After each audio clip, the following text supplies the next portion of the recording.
It all began with a silver envelope. Tessa Monroe never believed her life would be anything but ordinary. At 25, she balanced 3 jobs just to keep the lights on in her modest apartment. She worked at a local coffee shop in the morning, did graphic design for a small firm remotely in the afternoons, and helped out as a receptionist at an art non-profit on weekends. Life was chaotic, exhausting, and full of dreams she could barely afford to chase. But she was content until the envelope arrived. It was slipped under her door late one evening, a shimmering silver paper sealed with an unfamiliar wax emblem. The handwriting was elegant, almost regal. Inside was a card that read, "You are cordially invited to the Celestia Gala Night of Dreams and Destiny. Formal attire required. Car will arrive at 7 p.m. Saturday. Venue undisclosed until arrival. No phones, no guests." Tessa blinked. At first, she thought it was a mistake. She wasn't exactly the kind of woman to get invited to high society events. She barely had a working pair of heels, and yet, her name was printed clearly on the card, along with a small postscript recommended by Genevieve Alden.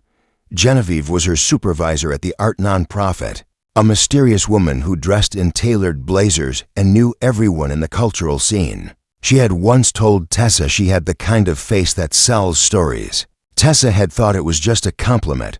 Apparently not. When Tessa asked Genevieve about the invitation the next morning, she smiled and said, "It's a networking gala, very exclusive. You'll meet people who can change your life. Just go, trust me." Tessa hesitated. Her gut whispered something didn't add up. But with her rent overdue and her dream of becoming an artist fading, she decided to go. What could go wrong at a fancy party? The black car arrived promptly at 7. The driver, silent and suited, handed her a mask velvet, deep blue, matching the elegant gown Genevieve had gifted her just the day before. A gown that shimmered like moonlight and made Tessa feel like someone else, someone stronger, someone important. As the car drove through winding city streets and then through a wrought iron gate far from downtown, Tessa's heart pounded. She wasn't sure if it was nerves or excitement. When they arrived, she gasped. The estate looked like a castle. Chandeliers sparkled from every window, and orchestral music floated through the air. Valets and security men flanked the entrance. Every guest was masked, dressed in luxurious silks, and speaking in murmurs that echoed through the marbled halls. Inside, waiters floated by with champagne and hors d'oeuvres. Tessa wandered through the glittering crowd, unsure where to go or who to talk to. But everyone seemed to glance her way, lingering longer than felt comfortable. Then came the whisper in her ear, "Ladies, to the stage room. It's time." A woman in black took her gently by the arm and led her away. Tessa followed, confused, until they arrived at a curtained hallway. Inside were 10 other women, each in designer gowns, each looking as confused or afraid as Tessa felt. "What's happening?" Tessa whispered to a woman beside her. The woman swallowed. "I thought this was a fashion exhibition. Networking event," Tessa muttered. Before they could exchange more, the velvet curtains opened. Spotlights beamed onto a stage lined with golden frames.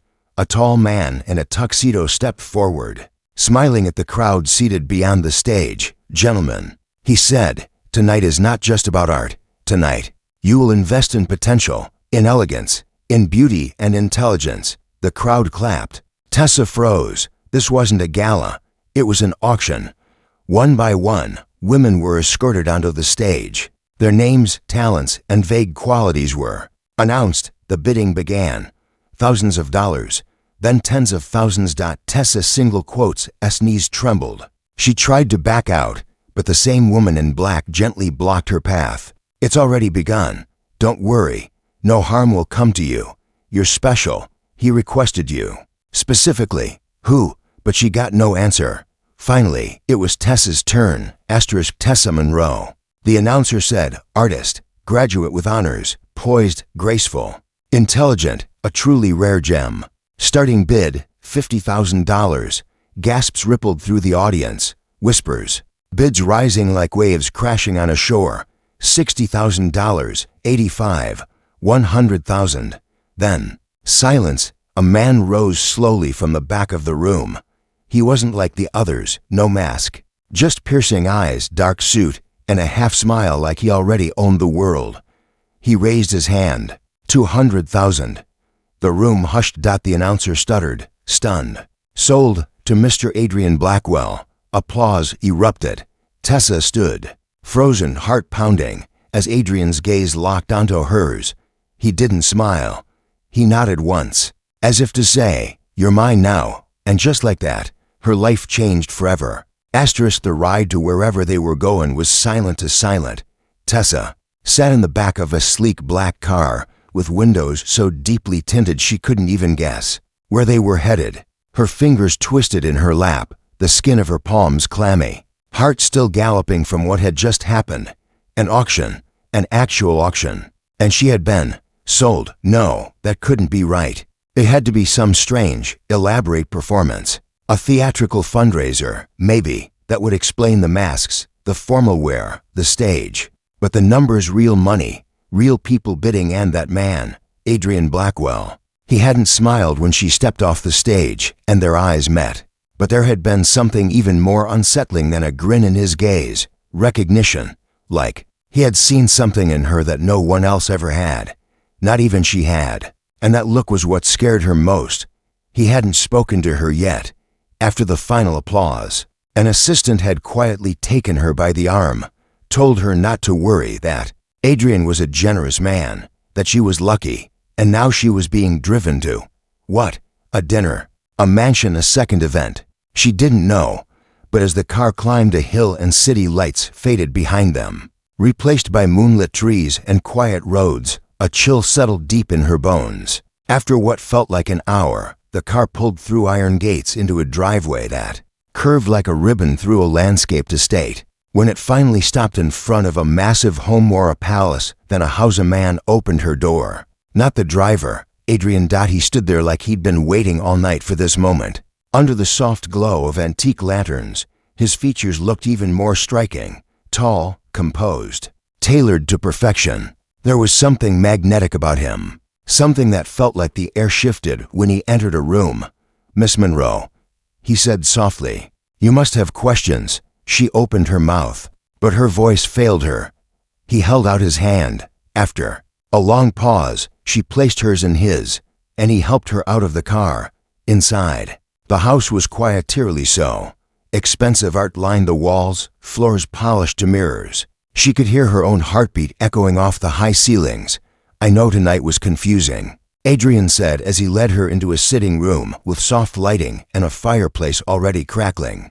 "But I want you to understand that you are not a prisoner." She blinked at him. "Then what am I?" He looked at her a long time before answering. "You're someone who's just been given a very rare opportunity." Tessa frowned. "That auction, it wasn't about art or networking." "No, it wasn't," he said calmly, "and I'm not going to lie to you. The Celestia Gala isn't public knowledge for a reason. It exists in a world where value is different, not in objects, in potential. The kind that can't be bought off a shelf or studied from a textbook." She sat down slowly on the edge of a velvet chaise, her hands clenched tightly. "So I was purchased. You were chosen," he said, "and compensated handsomely, I might add. There's already a deposit in your name, enough to clear every student loan you've ever had. And there's more, if you choose to stay." She stood up, her voice firmer now. "Stay for what?" He walked over to a low table, poured a glass of water, and handed it to her. "I'm not looking for someone to entertain or serve me. I'm looking for someone who understands reinvention, someone with creativity, a story, someone who's been invisible and wants to become unforgettable." She stared at him. "Why me?" He leaned against the fireplace, arms crossed.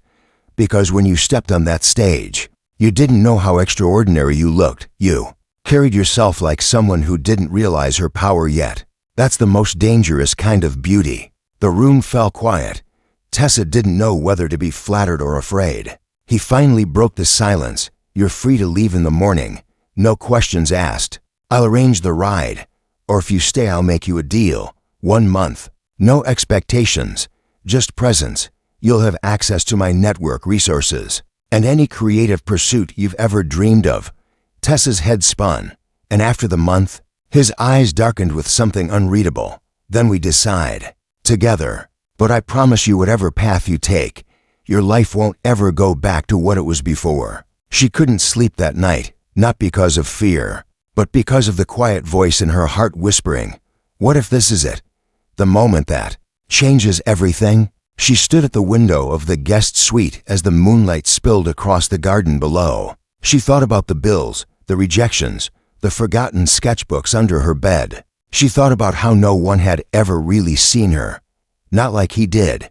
And then, for the first time in a long while, she whispered to the darkness, "What if I stay?" Behind her, a red light blinked faintly on a camera hidden in the corner recording her first night in the mansion of the man who had bought her name, but maybe not her soul. And that's when the real story began.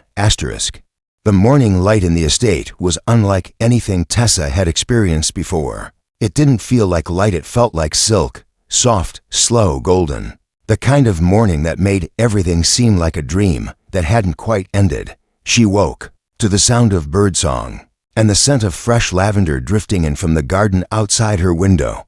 For a brief moment, she forgot where she was, forgot what had happened, forgot the stage, the bidding, the man in the back of the room who had changed everything with just one raised hand. Then her eyes fell on the dress from the night before, carefully laid over a chair. Reality returned like a cold breeze. She sat up slowly, unsure what came next. A knock sounded at the door, gentle, respectful, not invasive.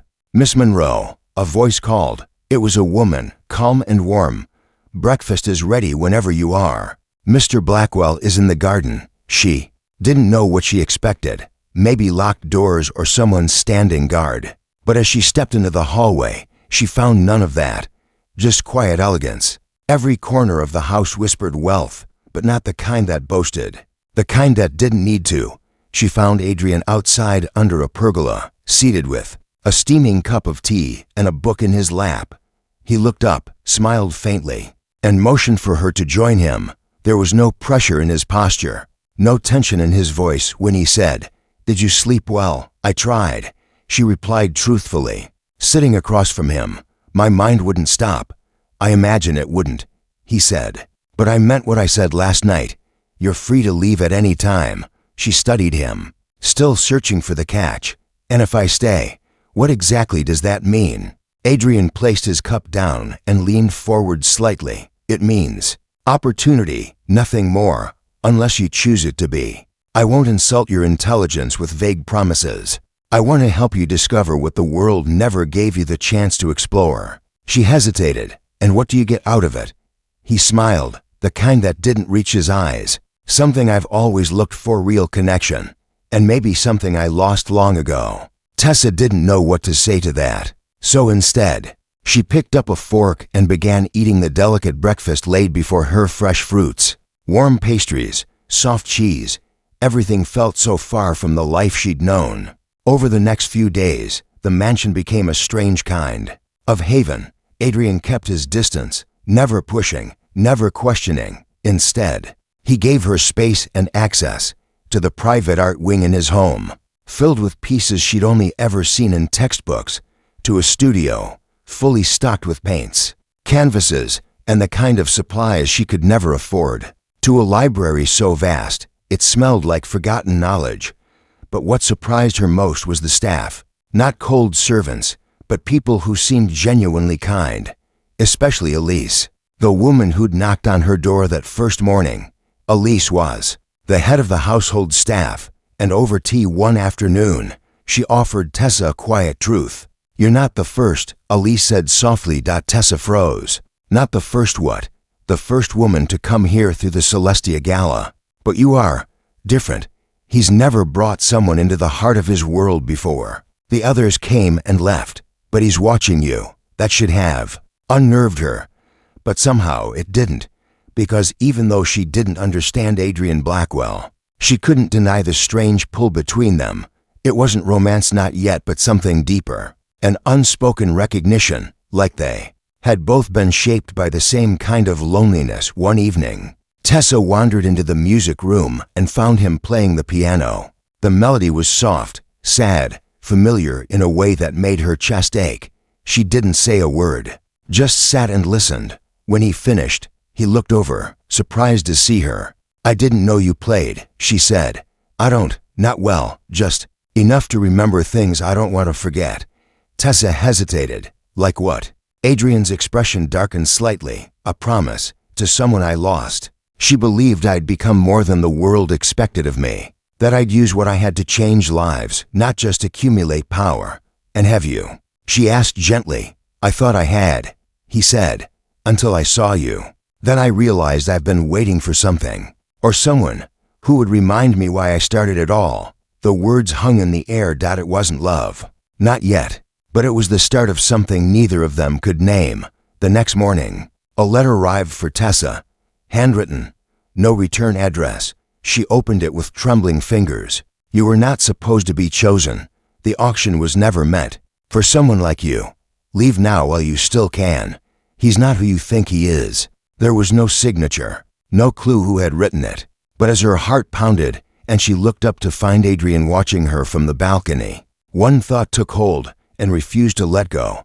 What if she was just a piece in a much bigger game? And what if staying meant discovering the truth, even if it shattered everything? The letter didn't leave her thoughts for a second. Tessa carried it in her pocket all day like it had weight, like it could pull her down at any moment. She read it over and over, studying the handwriting, the spacing between the words, the way the ink had smudged slightly at the bottom, like whoever wrote it had been shaking. Whoever it was, they were scared. And now, so was she. But of what? That night, she didn't go to the dining room when Adrian's assistant came to invite her. She said she wasn't feeling well. She needed space, time.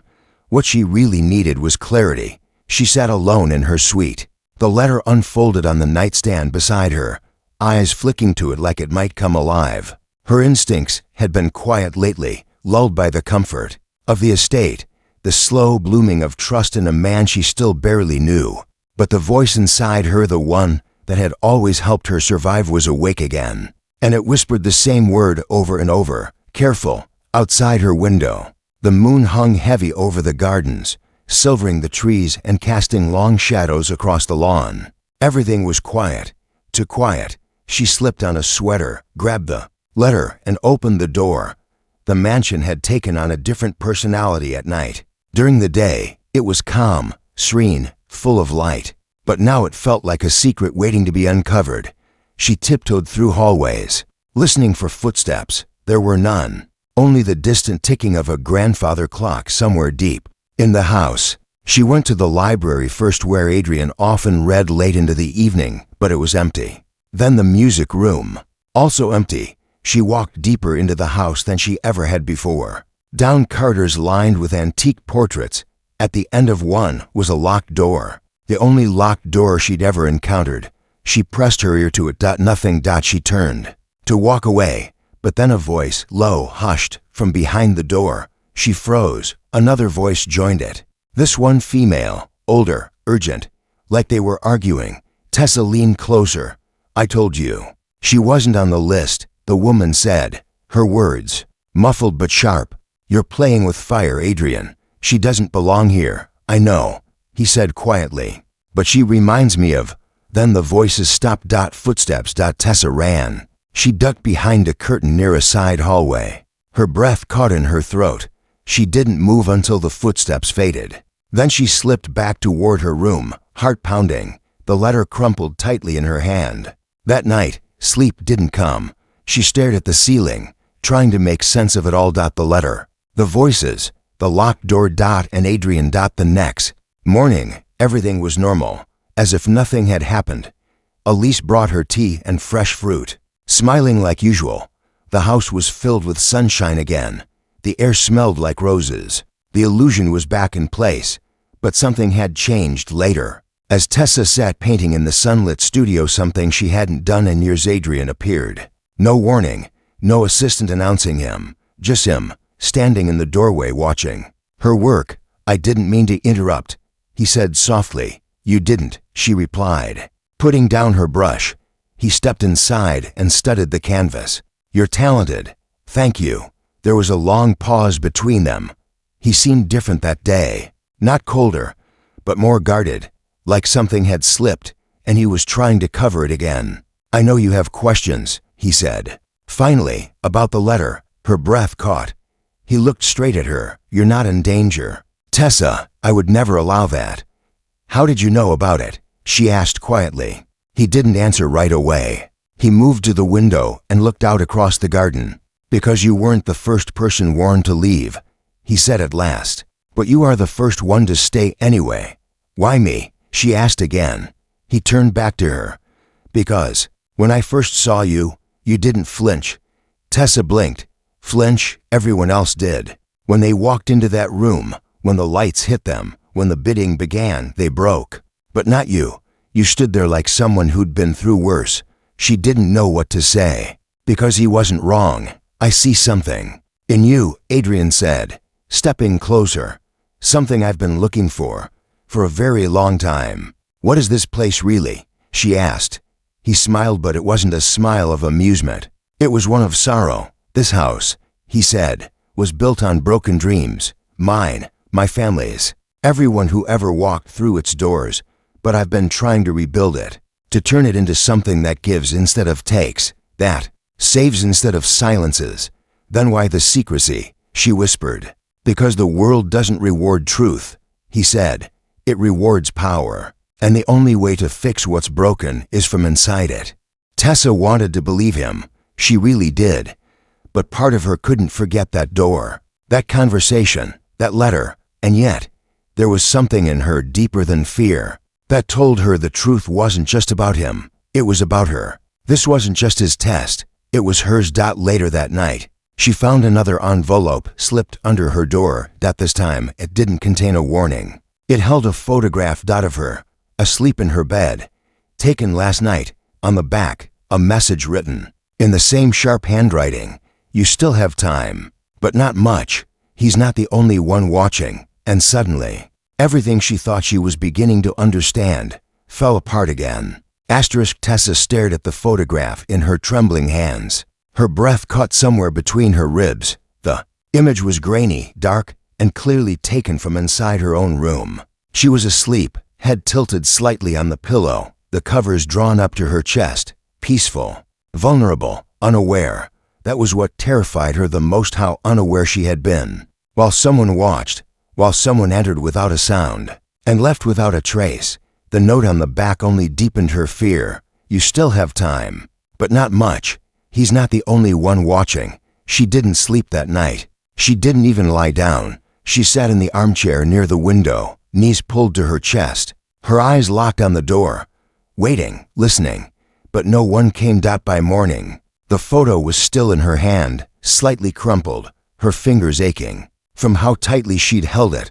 As the sunlight filtered through the curtains, painting warm gold across the walls, she thought about leaving. She could pack a bag, ask Elise to call a car, and disappear before anyone asked questions. But part of her already knew that wasn't going to happen. She couldn't walk away, not yet. Too many questions, too many secrets, and something about Adrian still didn't feel like a lie. It felt unfinished. She stepped out into the hallway, expecting to feel watched, but the estate was still and quiet, just like every other morning. She followed the familiar marble path toward the library, but paused when she passed the portrait gallery again.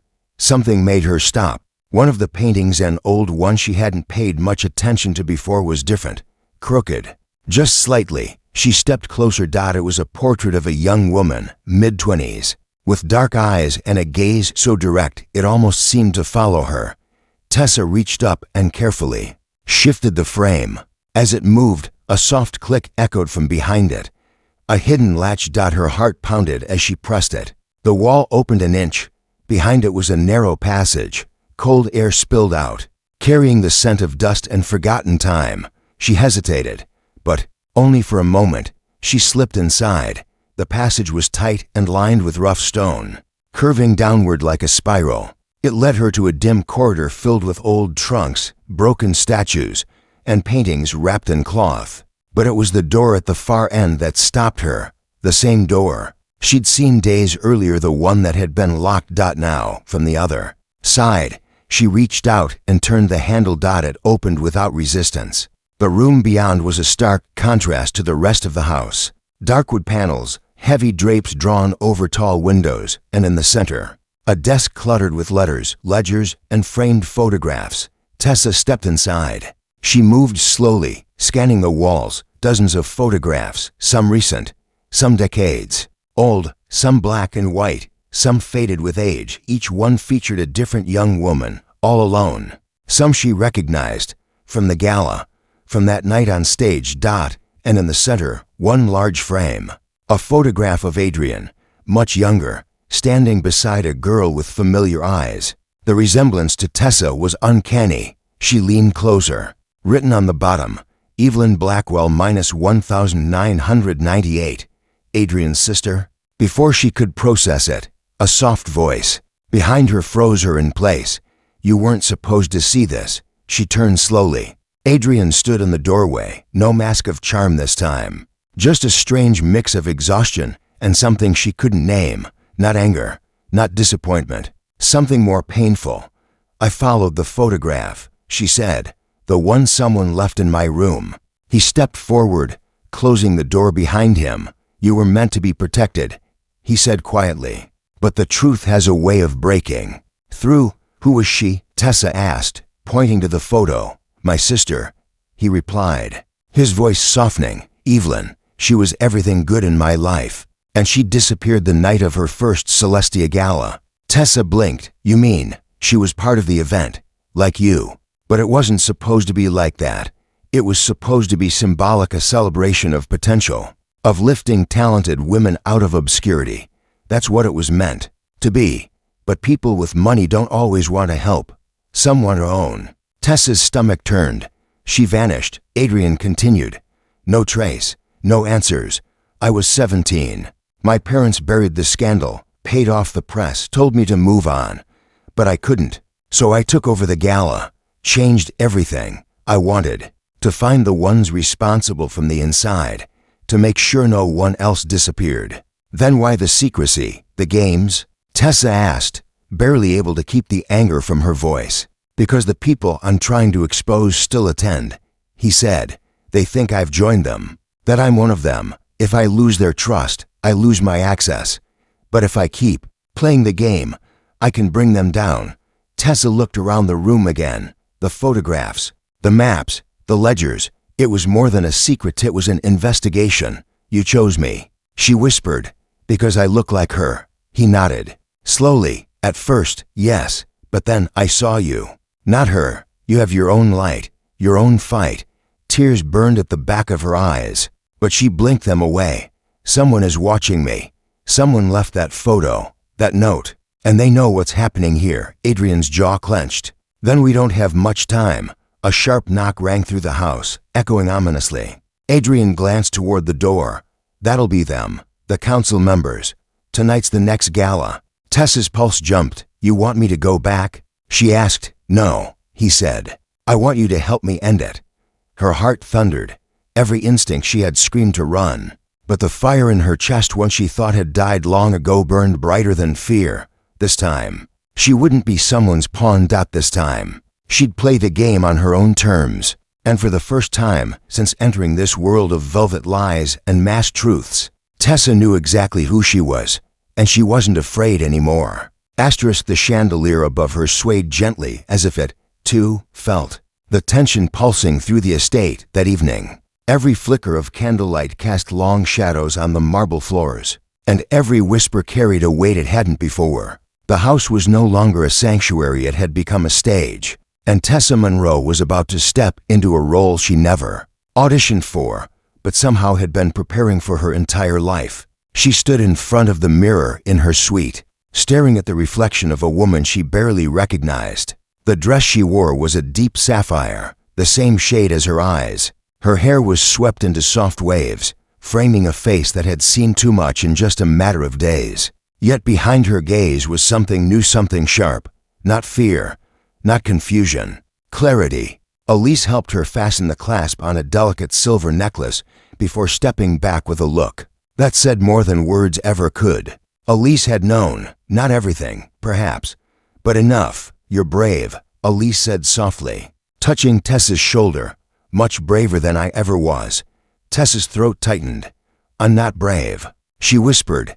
"I'm just tired of being afraid." Outside, the driveway filled with luxury cars and cloaked guests stepping out into the cool night air. Another Celestia gala, but this time, Tessa wouldn't be part of the show. She'd be the disruption. Adrian met her at the grand staircase. Dressed in a tailored black suit, no mask this time, his expression was unreadable. But his eyes held something like respect. "Are you ready?" he asked. "No," she said honestly. "But I'm going anyway." The ballroom was transformed. Golden lights danced along the high ceilings, live strings hummed through the air, and 1,000 carefully chosen guests mingled in glittering attire. Tessa walked beside Adrian like they were equals, like she belonged there, and in that moment, maybe she did. The plan was simple, at least on the surface. The ledger Tessa had found in the hidden room filled with dates, names, and codes would be exposed tonight. A list of past gala attendees, donations, and the private acquisitions that had quietly disappeared through the years. Some names on that list were in this very room. Tessa's job was to distract, to engage, to keep attention away from Adrian while he uploaded the files to a live server, prepared by one of his trusted allies, an investigative journalist who had been waiting for this moment for years. As she moved through the crowd, masked men and jeweled women turned to watch her. She smiled, she listened, she played the part, but her heart never left the ticking clock in her mind. 15 minutes until the upload, then 10, then 5. And that's when it happened. A soft voice behind her. "You were warned, Miss Monroe." She turned. It was a man in a white mask. She couldn't see his eyes, but she knew he'd been the one. The letters, the photo, the messages slipped under her door. "You've gone too far," he said.